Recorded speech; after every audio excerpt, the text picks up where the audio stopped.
घाट पर प्रतीक यादव का अंतिम संस्कार होगा। लखनऊ में आज सुबह प्रतीक यादव का निधन हो गया था। बताया जा रहा था कि उनकी हालत बिगड़ी, जिस कारण उनको अस्पताल ले जाया गया, लेकिन उनकी मौत हो गई। मुलायम सिंह यादव के छोटे बेटे थे प्रतीक यादव। थोड़ी देर में लखनऊ पहुंचेंगी अपर्णा यादव। एयरपोर्ट से सीधे पोस्टमार्टम हाउस जाएंगी और पिपरा घाट पर प्रतीक यादव का अंतिम संस्कार होगा। प्रतीक यादव, जिन्होंने राजनीति से दूरी बनाए रखी, फिटनेस और रियल एस्टेट में अपना करियर शुरू किया, अचानक उनका ये निधन हो जाना कई तरह से सवाल भी खड़े कर रहा है और अचानक लोग सकते में हैं। हालांकि पोस्टमार्टम रिपोर्ट का इंतजार है, जिससे मौत के असल कारण का पता चल पाएगा। बताया जा रहा है कि उनकी तबीयत अचानक बिगड़ी, उनको अस्पताल ले जाया गया, लेकिन कुछ ही देर में इलाज के दौरान उनकी मौत हो गई। एयरपोर्ट से सीधे पोस्टमार्टम हाउस जाएंगी अपर्णा यादव। पिपरा घाट पर होगा प्रतीक यादव का अंतिम संस्कार।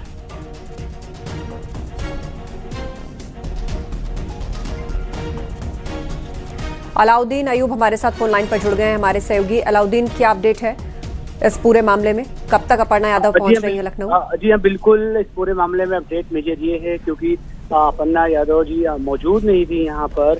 ऐसे में उनका असम में थी, वहाँ से रूट डाइवर्ट होकर के वो लखनऊ पहुंच रही हैं। खबर ये है कि 1:30 बजे लखनऊ एयरपोर्ट पर वो पहुंच जाएंगी।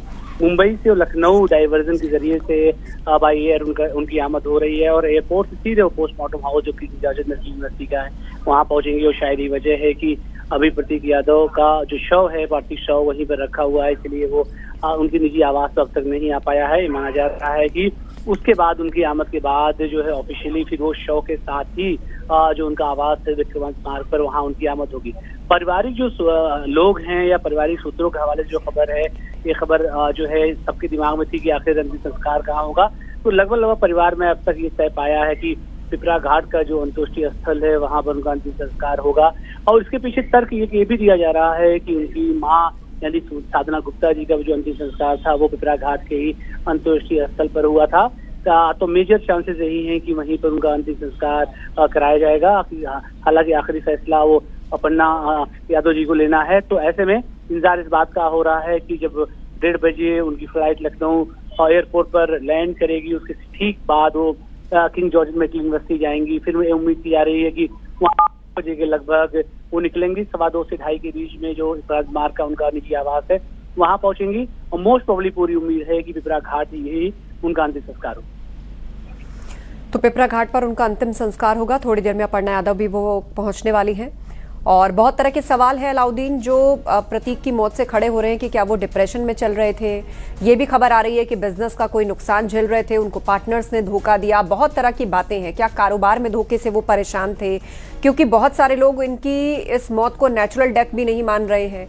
कुछ लोग अलग अलग तरह की बातें कर रहे हैं। हालांकि पोस्टमार्टम रिपोर्ट से सब कुछ साफ होगा। वो बहुत मेजर चीज है पोस्टमार्टम, उसके बाद ही चीजें स्पष्ट हो पाएंगी कि आखिर इसके पीछे वजह क्या रही। हालांकि सुबह से ही उनकी मौत के खबर के बाद अलग अलग तरीके के अंदाजे लगाए जा रहे हैं, अलग अलग तरह से लोगों के बयान आ रहे हैं, अलग अलग की मांगे उठ रही हैं। जो पोस्टमार्टम हाउस में कुछ लोगों ने बताया कि उनका जो नाखून था या शरीर था कुछ नीला पड़ा हुआ था। तो इन तमाम आशंकाओं और तमाम बातों के बीच में आखिरी फैसला टेक्निकल तौर से पोस्टमार्टम की रिपोर्ट ही करेगी। और इस बात को आप देखें कि इस बात में प्रशासन ने कोई कोताही नहीं बरती। किंग जॉर्ज मेडिकल यूनिवर्सिटी की जो पोस्टमार्टम की का पैनल था वो मौजूद था। विभाग की कुछ स्टडीज थे, फोटो वीडियोग्राफी हुई है, बिस्तरा रखा गया है। तो किसी भी टेक्निकल चीज को इग्नोर नहीं किया गया है। तो ऐसे में कुछ देर और पोस्टमार्टम की रिपोर्ट का इंतजार किया जाए, तभी उन तमाम शक शुबहात और जिस तरह की खबरें जितनी फील्ड में चल रही हैं, तभी उन पर जो है विराम लग पाएगा। लेकिन बात आपकी सच है कि सुबह से जब से दुखद घटना हुई है, तरह तरह की बातें, तरह तरह के अंदाजे, तरह तरह की खबरें और अलग अलग तरह के अंदाजे, जितनी मुद्दी बात कही जा सकती है वो सारी चीजें निकल करके आ रही हैं। लेकिन कंफर्मेशन या चीजें ऑफिशियल तभी कंफर्म हो पाएंगी जब जो है पोस्टमार्टम की रिपोर्ट आ जाएगी। क्योंकि सीनियर एक्सपर्ट्स ने पोस्टमार्टम को किया है, पोस्टमार्टम हुए भी करीब 1 घंटे से ज्यादा का वक्त हो गया है। तमाम तकनीकी पहलुओं को सही कर लिया गया है, कागजी कार्रवाई को दुरुस्त कर लिया गया। उनकी पत्नी का इंतजार किया जा रहा है और माना जा रहा है कि उसके बाद जो है ऑफिशियली कुछ चीजें निकल करके आ सकती है। दूसरी अहम बात यह है कि अपर्णा यादव के भाई यानी कि जो है वो भी वहां पर मौजूद हैं। अमन बिष्ट जिनका नाम है वो लगातार वहीं पर मौजूद हैं, लेकिन इंतजार इस बात का हो रहा है कि वो आ जाएं, फिर जो है पार्थिव शरीर लेकर के विक्रमादित्य मार्ग लेकर के आए। तो ऐसे में आपकी बात जायज है कि जब से पूरा वाकया हुआ है, पूरा मामला हुआ है, अलग अलग दावे हैं। हालांकि ये बात सही है क्योंकि वो जिम के ट्रेनर थे और जिम से जुड़ा हुआ उनका व्यापार था और खूब एक अच्छी बॉडी उनकी थी। आप देखेंगे तो आमतौर से इस बात का अंदेशा लोग व्यक्त करते हैं कि प्रोटीन मैक्सिमम लिए जाने के बिना पर कई बार शरीर में इस तरह की दिक्कतें परेशानी आ जाती हैं और प्रोटीन का जो साइड इफेक्ट है वो सीधा जो है किडनी पर जाता है। तो ऐसे में कई सारे सवाल हैं कि क्या उन वजूहात की बिना पर सारा मामला हुआ। जो पिछले दिनों वो हॉस्पिटल में गए, डॉक्टरों के पास गए, अब्रॉड इलाज के लिए गए, लंदन भी उनको जाना पड़ा, लखनऊ में भी चिकित्सकों के संपर्क में रहे, इसकी वजह से मोटापा उनके अंदर आ गया था, फेफड़ों की भी दिक्कत हो गई थी, फेफड़ों में भी जो है कैंसर का कंडीशन आ गया था। तो कई सारी मिली जुली बातें हैं। तो ऐसे में जो सबसे अहम बात है कि कुछ लोग ये कह रहे हैं कि शरीर पर कुछ काले निशान भी थे। तो कुल मिलाकर के जब तक पोस्टमार्टम की रिपोर्ट नहीं आएगी कुछ भी कह पाना संभव नहीं होगा। लेकिन जो प्रिलिमिनरी इंफॉर्मेशन है या जमीन पर जो चीजें फ्लोट कर रही हैं उसको न्यूज़ 18 की जिम्मेदारी बनती है उसको बताया जाए। दर्शक उस पर फैसला आखिरी करेंगे और आखिरी फैसला पोस्टमार्टम और जो एडमिनिस्ट्रेशन के लोग हैं या इन्फोर्समेंट की जो एजेंसियां हैं उस पर आखिरी फैसला उनका होगा। क्योंकि फिलहाल बात आपकी बिल्कुल सही है कि इस तरह का बाजार और इस तरह की चर्चाएं बाजार में गर्म है कि भाई उसकी वजह क्या हो सकती है, कई तरह की जो चर्चाएं, क्योंकि मामला बहुत हाई प्रोफाइल है। इस बात से भी कोई इनकार नहीं कर सकता है कि इतने हाई प्रोफाइल मामले में किसी तरह से क्योंकि इग्नोरेंस दिखाई जाए, किसी चीज को इग्नोर किया जाए, किसी कड़ी को जोड़ने से पहले तोड़ने की कोशिश ना की जाए। तो ये तमाम पहलू हैं जो कि जांच का विषय है। फिलहाल आमद के बाद पार्थिव शरीर उनका यहाँ विक्रमादित्य मार्ग पर आएगा। फिर माना जा रहा है कि जहाँ उनकी माता जी का अंतिम संस्कार हुआ था घाट का वो काम पूरा होगा और इन्वेस्टिगेशन तो कम से कम 1-2 दिन चलेगा और इस पर से पर्दा उठने में कुछ समय भी और लग सकता है। बिल्कुल, आप बने रहेंगे अलाउद्दीन, हमारे साथ चर्चा जारी रहेगी। और कई सवाल जो प्रतीक यादव की मौत से उठ रहे हैं वो ये कि प्रतीक से आखिरी बार आखिर कौन मिला था, घर के किचन में कैसे बेहोश हुए प्रतीक, रात के वक्त घर में कौन कौन मौजूद था, अस्पताल को किसने फोन करके सूचना दी, क्या पहले से खराब थी प्रतीक की तबीयत, प्रतीक के डिप्रेशन में आने की बात कही जा रही है। ये बहुत सारे सवाल हैं जो कि इस वक्त उठ रहे हैं। पुलिस ने प्रतीक के लैपटॉप और फोन को अपने कब्जे में ले लिया है। उनके शरीर पर चोट के निशान हैं, सूत्र ऐसा बता रहे हैं। प्रतीक यादव का पोस्टमार्टम पूरा हो गया है, लेकिन ये बहुत सारे सवाल हैं जो प्रतीक यादव की मौत के बाद उठ रहे हैं।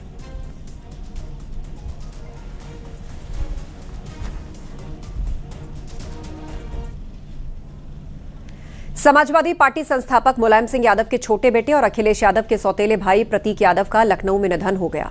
38 साल के प्रतीक यादव बीजेपी नेता अपर्णा यादव के पति थे। पिछले कुछ समय से उनका इलाज भी चल रहा था। बुधवार सुबह तबियत बिगड़ने पर उन्हें सिविल अस्पताल ले जाया गया, जहां डॉक्टर्स ने उन्हें मृत घोषित कर दिया। आपको एक रिपोर्ट दिखाते हैं।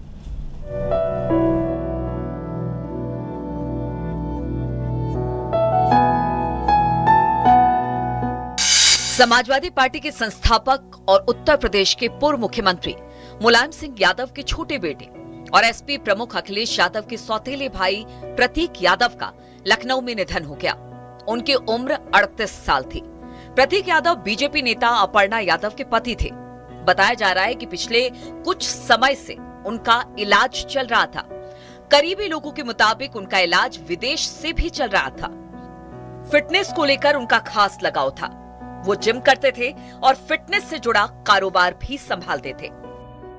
आपके साथ जिम वगैरह करते थे? पहले करते थे हम लोग साथ में जिम जाते थे, अब नहीं जाते थे। अभी तो देखने में दुरुस्त लग रहा है, बिल्कुल फिट थे। अच्छा खासा वेट करते थे? अभी जिम नहीं करते थे। क्या कहीं कोई जाहिर निशान दिख रहा था आपको उनके शव पर? जाहिर निशान कुछ ऐसा नहीं है, ऐसी कोई अफवाहों पे ना जाइए। उनकी तबीयत खराब हुई, हो सकता है जो भी प्रॉब्लम हुई हो, है ना, और वो बेहोश होकर गिर भी गए होंगे तो उनको सीधे हॉस्पिटल ही ले आया गया। बट हाँ रास्ते में हो सकता है कि ब्रॉड डेथ हो गए, वो डॉक्टर ने डिक्लेयर कर दिया हो।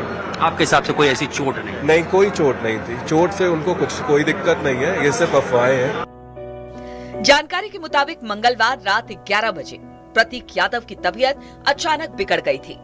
उन्हें सिविल अस्पताल भी ले जाया गया था, लेकिन हालत में सुधार होने के बाद वो वापस घर चले गए थे। कल रात में हम नई सिविल हॉस्पिटल में गए थे, फिर उसके बाद हम चले आए थे वहाँ से। कितने बजे करीब?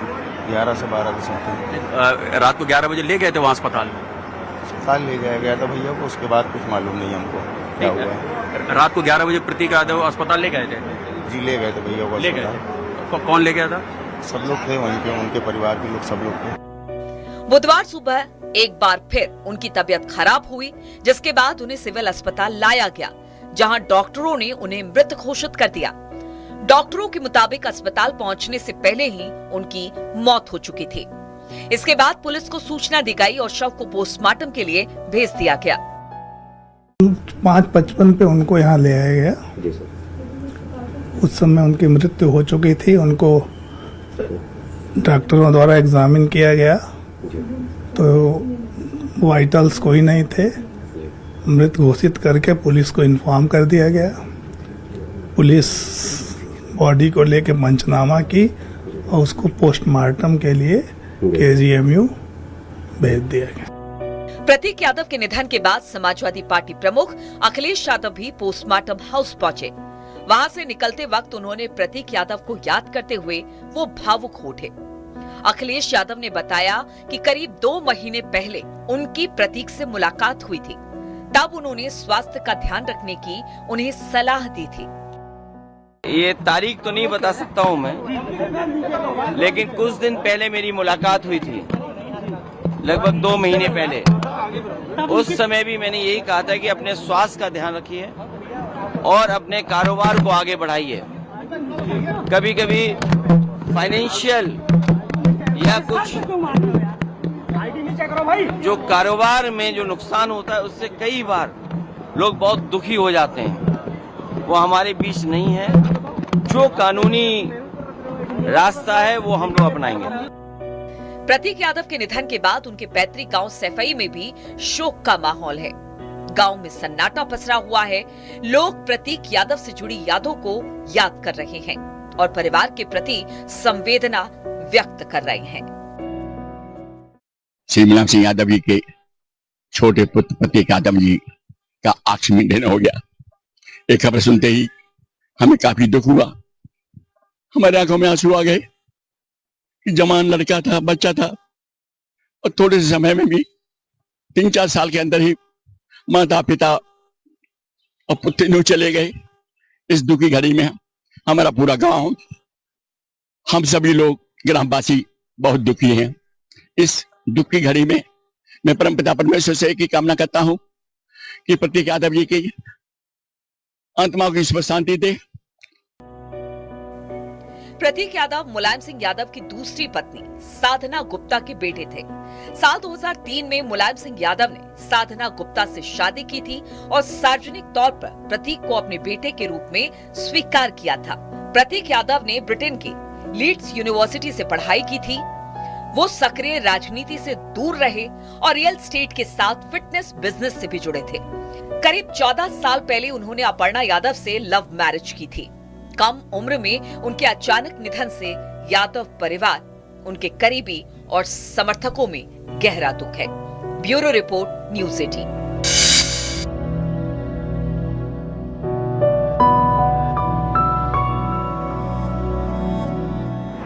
जी हमारे साथ उनके आप उनके क्या परिवार से जुड़े कहाँ थे? नहीं, परिवार से नहीं, मैं जिम से जुड़ा हूँ भैया से। जिम में मेरी मुलाकात हुई थी भैया से, मैं जिम से जानता हूँ। अभी आखिरी बार कब मुलाकात हुई उनसे? कुछ टाइम पहले मुलाकात हुई थी भैया से। कल रात को आप थे साथ में? कल रात में हम नई सिविल हॉस्पिटल में गए थे, फिर उसके बाद हम चले आए थे वहाँ से। कितने बजे करीब? 11 से 12 के समथिंग। रात को 11 बजे ले गए थे वहाँ अस्पताल में? अस्पताल ले जाया गया था भैया को, उसके बाद कुछ मालूम नहीं हमको क्या हुआ है। रात को 11 बजे प्रतीक यादव अस्पताल ले गए थे? जी ले गए थे भैया को। ले गए? कौन ले गया था? सब लोग थे वहीं पे, उनके परिवार के लोग सब लोग थे। और अस्पताल से फिर वापस घर ले गए? हाँ जी। आपका शुभ नाम? स्वप्नेश पांडे। स्वप्नेश पांडे। सोमेश पांडे। स्वप्नेश पांडे। स्वप्नेश पांडे। आप कहाँ रहते पांडे? जी डालीगंज में रहता डालीगंज में रहते। आप जिम उनके साथ करते थे? जी जी जिम में जाता था। अम्बुज भैया ट्रेनर थे, उन्हीं के पास में उन्होंने एडमिशन कराया था। भैया से मुलाकात हुई। भैया बहुत नेक अच्छे दिल के थे और बहुत ही सज्जन थे। भगवान उनकी आत्मा को शांति दे। कब से वो जिम नहीं आ रहे थे? इधर वाल काफ़ी टाइम से नहीं आ रहे थे। 1-2 महीने पहले मुलाकात हुई थी भैया से, उसके बाद से मुलाकात नहीं। वहीं आयरन आईकोर आयरनपुर गोमती नगर। वैसे रेगुलर आते थे वो रेगुलर वैसे आते रहे। रात को आप लोग थे साथ में जब अस्पताल ले गए? जी।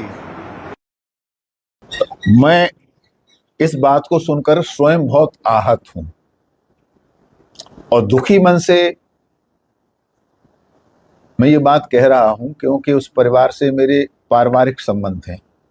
मुलायम सिंह से लेके मुलायम सिंह की मां से लेकर के उन्हें अय्या कहा करते थे। उस परिवार में संतों का बहुत सम्मान होता था और सेवई मैनपुरी एटा की सीमा मेरे जन्म स्थान की मिली जुली है, पर इतनी बड़ी घटना दुख भी है, आश्चर्य भी है और ऐसा कोई व्यक्ति नहीं होगा जो इस दुखद घटना पर दुख व्यक्त न करे। ये बहुत दुखद और दर्दनाक घटना है। हमने भी सुना सुबह सुबह, वैसे विश्वास ही नहीं पड़ रहा था कि अभी उनकी उम्र सारी उम्र बाकी थी। ये बहुत दुखद घटना है, दर्दनाक है। मैं